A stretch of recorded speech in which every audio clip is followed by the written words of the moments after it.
Retrieving problems. We're going to deal with some young dogs who've had some retrieving issues and talk you through them. Hi, welcome to More Dog Gun Dogs. My name's Charlie Thorburn. This week we're going to do a video on some young spaniels, particularly who've had some retrieving issues, and we're going to tell you how we've worked through them and what we've done to overcome them, and just how you know, it's quite common. This is Bingo. Now we've kept 3 puppies out of this litter. We've kept Nessie, who's a little black girl, who you'll be able to read about in the Gun Dog Journal. We're doing a series of articles about her and her development. And then we've got Bingo here, who is going to end up in Houston, Texas. And we've got his brother Sacko, who's also a chocolate cocker. Now it's quite an interesting one because Dan's training all 3 of them. So he is dealing with all 3 of them in exactly the same way. Nessie is just totally straightforward, right? Yeah. She retrieves, she listens, she behaves. No problems from day one. She's just done it from day one. This little guy here just wouldn't pick up. Really easy biddable dog, really super well behaved. Until sort of 6.5, 7 months old, he literally picked nothing. He grabbed a piece of wood once. One little bit of like kindling type thing. Yeah, and then dropped it halfway back to me. And dropped it, and otherwise he wasn't carrying anything around. Scrunched up newspaper, socks, nothing. Socks, newspaper, tennis balls, yeah. Pheasant wings, everything. Dummies, nothing at all, nothing at all. I just did some obedience, put him on the lead and let him watch other dogs retrieve. So who were you letting watch retrieve? Were you letting him watch older trained dogs, or just his litter mates? Milo, the lab that Lena had out. Yeah, just any dogs that straight there, straight back. And then one day he tried to run on the lead. When I threw it, he tried to get it, and then I left him that day, and the next day I took him out. So basically by the usual tricks, which are trying to find something they want to retrieve, he didn't want to do that. Yeah.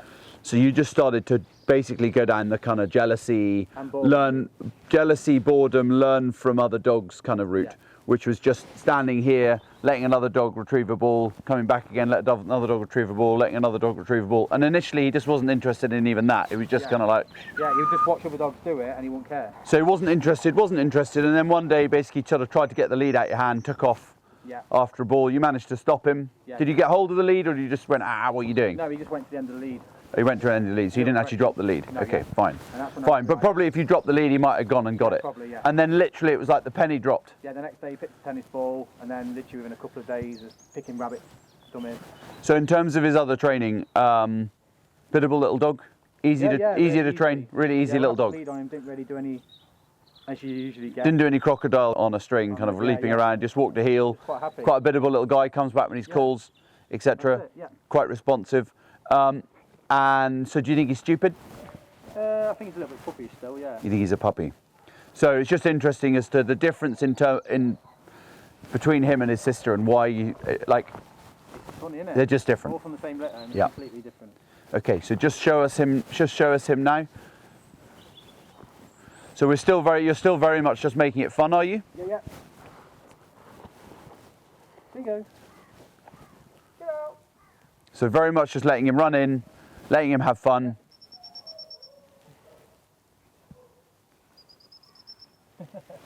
Bingo. He's just coming to me, so I'm just trying to ignore him. Come on then.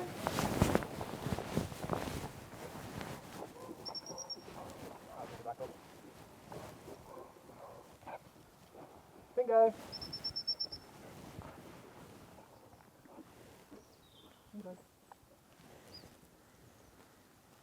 Get out. Come on, boy. Okay, that's fine. Just pop him back on his lead. Bingo. So just as a side note, it's really important when you're out for a walk or you're out training with somebody else, if their dog comes and delivers something to you, you don't start going, no, go back to your dad. No, just bloody ignore them. Just literally look at the sky, put your hands in your pockets. Don't have anything to do with them, because as soon as you engage with them at all, you know, they think you're talking to them. Even if you think, as a sort of member of the public, you think you're being helpful, telling somebody's dog to go back to the owner, all the dog's going, oh look, this person's talking to me. So just don't even look at a dog. If a dog comes up to you in the park and the owner's clearly trying to get them back, if a dog's trying to jump up at you, unless it's very obvious the owner's in distress and the dog's running around and you're actually going to get hold of their collar and pop them on a lead, just leave the blooming dog alone, okay, and just look away and don't get engaged. So going back to Bingo, so you can see Dan's just playing with him. He's letting him run for the retrieve, come back. He's using a rabbit skin. Now, he'll retrieve other things as well now, or are you just sticking with the rabbit skin?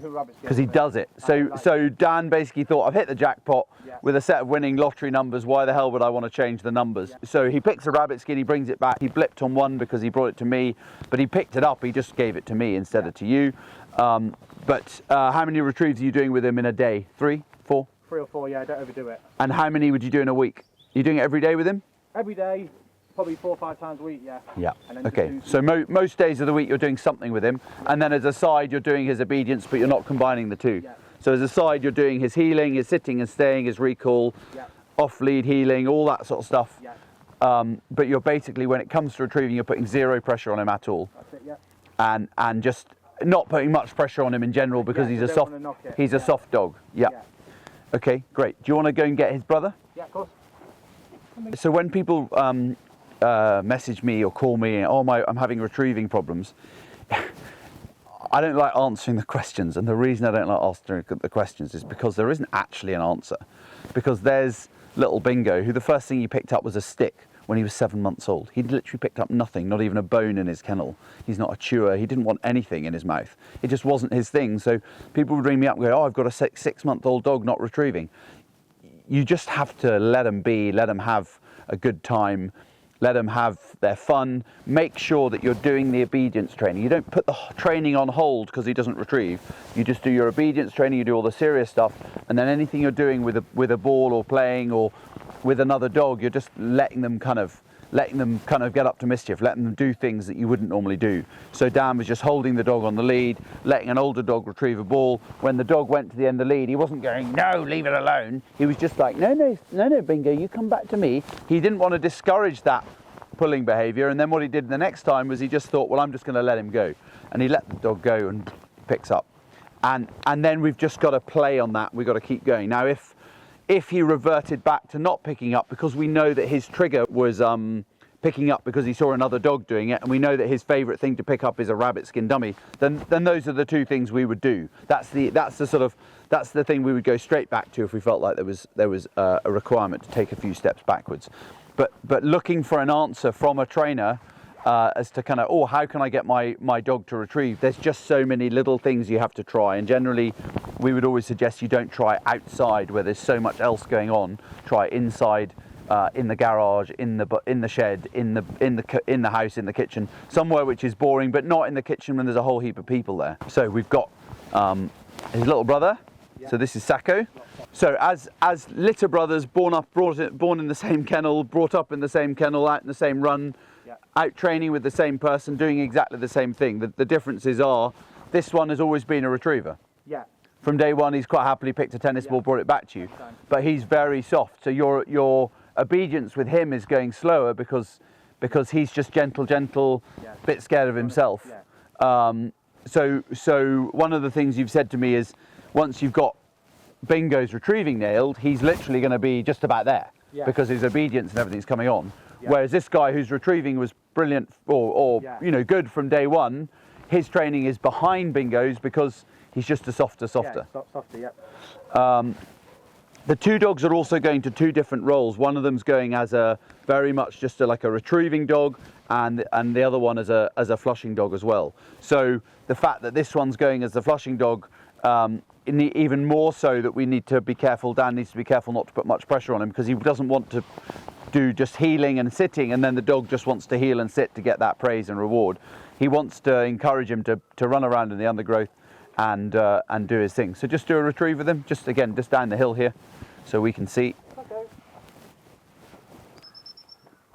So you can see there's not like formal obedience. He's not saying sit, behave. Get out.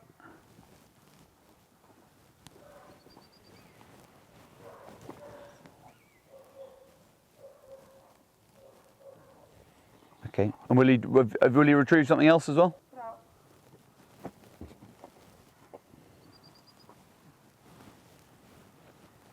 That's great.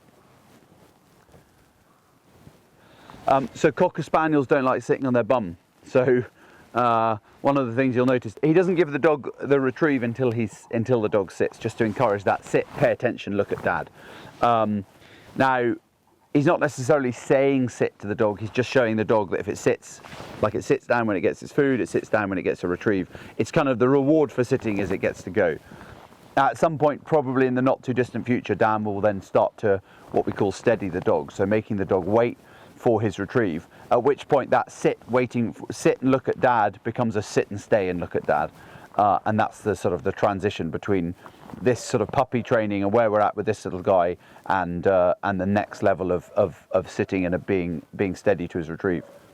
Do you want to go and get Triad? Yeah. Yep. So we've got two brothers there, two completely different temperaments. We've got an enthusiastic, happy-go-lucky dog who didn't want to retrieve, and we've got a soft, gentle little soul who loves retrieving. So we just had to manage them both in a very different way.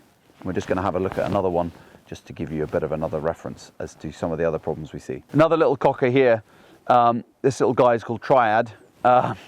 He's very much off our line of, off the same line as the other two you saw. He's an older dog.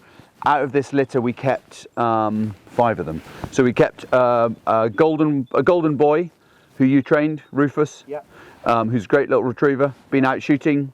Yep. He's kind of basically there or thereabouts trained.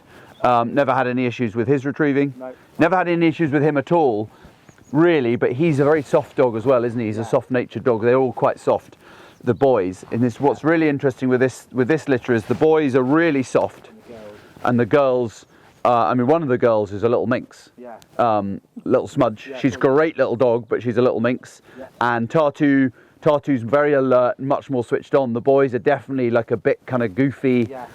So it's really, on a sort of side note, it's an interesting one because people quite often have this idea, oh, I want to get a female puppy because they're easier to train. What a load of bollocks. People, honestly, it's just absolute crap. Anyone who tells you that a sex or a colour or something is easier than another colour, they haven't had enough dogs to justify their input, to be honest. So in my view, until someone's had 10 boys and 10 girls, I don't believe they've had enough dogs to have any sort of, to even make a view for themselves, let alone for other people. If you've always had girls, keep girls. If you've always had boys, stick with boys. There's no real kind of, I'm not trying to tell anyone to go to one or the other, but people who come to me and they say to me, oh, I want a boy because someone said they're easier. And it sounds really arrogant, but they're saying it to like me and Dan. It's like, who told you that and why are you giving that information to us? Because we obviously have far more experience than the person telling you, because they clearly haven't got a clue. So in this case, if I was picking 2 of the puppies to be lovely family household dogs who are going to sit at a peg and be really easy, I'd pick the 2 boys. And if I was picking one to keep myself as a feisty little, a little rough shooting trialing dog or something, then it would definitely be Tartu or Smudge, one of the girls, because they're much more punchy. So tell us about Triad when he was young. So yeah, he raced out straight away every time. So race for the ball, like keen to see what it was, but wouldn't pick it up. And sometimes he won't pick it, and sometimes he would, but when he'd come back, he'd just spit it to the side when he got back to you. So what, he'd be like running into you here and literally like spit it out, like, hi dad, I want to cuddle. Go, but I've never seen a dog He'd actually spit it out, actively get rid of it, like I want rid of this. Yeah. Because obviously I got to the point where he could hold it as well for like 20, 30 minutes. I could put a ball in his mouth and he'd sit and hold it, but when he got back... 20, 30 minutes, for seconds you mean? No, minutes. Well, he'd hold the ball for 30... Yeah, I didn't pad it for that long. I wanted to just to make sure he... Okay, I wouldn't recommend that to our viewers, but you just wanted to see how long he'd hold it. But you could give him a ball and he'd carry it around and he'd like having it. The minute you tried to get it off him, he spit it.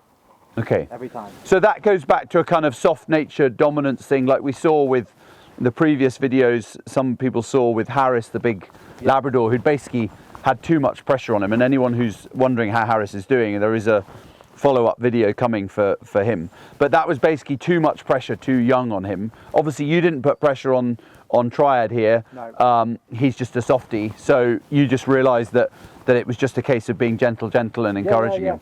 So what did you find? Did it slowly improve? It would slowly improve when sometimes I'd like the Harris video, I'd run around the corner, and sometimes he would get it and he would just drop it in my hand when he got back to me.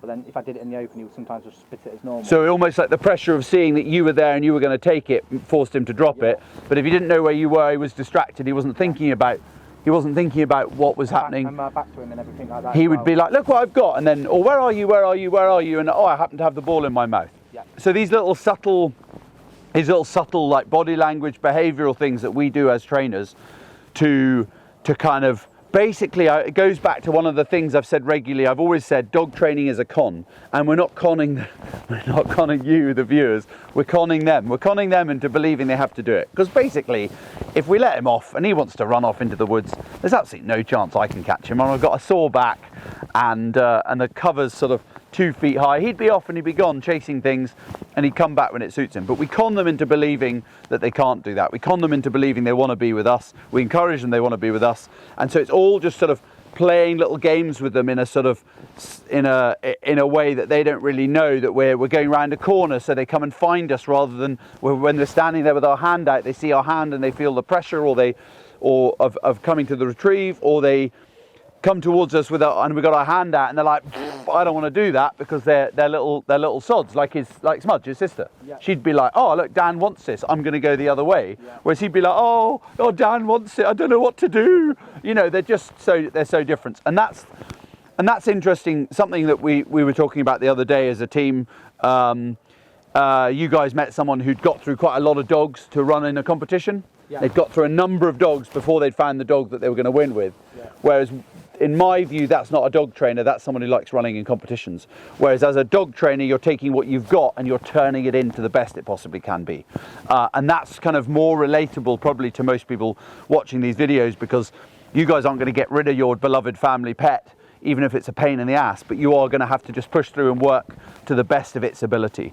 So do you want to just show us with him? Yeah. What, does he have a favourite retrieve now, or do you just do anything? I tried everything, because he did definitely hold it, and nothing really worked the best, but I find his most consistent retrieve is cold game. Cold game. So roadkill. So I just try to go, just whatever. Get my wife to run over some things on her speeding down the drive.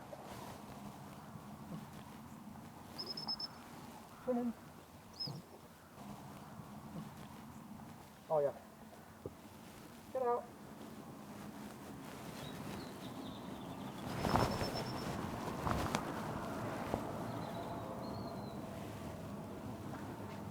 So just do one more down that way. So you can see Dan's pushed this dog on further because he's older, so he's now steady to his retrieve.